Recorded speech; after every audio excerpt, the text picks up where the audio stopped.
if someone was sort of listening to this or watching this and felt like, oh, we want to do that, but we don't know where to start, what would you kind of advise? So I always say the Nike principle, just do it. Just do a little bit of something. I mean, however small or insignificant it might feel, it is a step in the right direction. So, and the other strapline I use a lot of is don't wait for perfection. If you wait for the day to launch the perfect mental health strategy or physical health strategy, where you've got everybody lined up and it's a perfect sunny day and everybody, you'll never get there.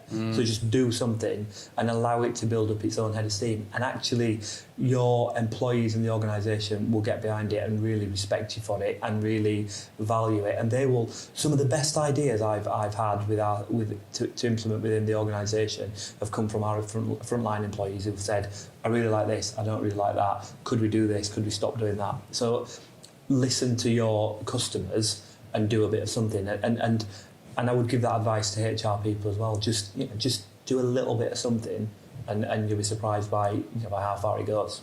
So in a way, you implement, you listen, and then you learn and you implement and just carry on from that. Well, there's the traditional Deming cycle of continuous improvement, which is plan, do, check, act. You can apply that to all sorts. You can equally apply here. So you can plan. What do you want to do? What you're planning to address? What issues do you need to? Have you got an absence issue? Have you got an engagement issue? Have you got a reputation issue? Then you do something. And what is that? It might be a comms campaign. It might be getting a senior leader to stand up. The check-in aspect is how did it land? What did people think? And then learn from it in act. And just keep going. It's a virtuous circle. That's not a complicated model for people to plan. And I've used that a lot, and it's really served me well in the years I've been doing what I've been doing.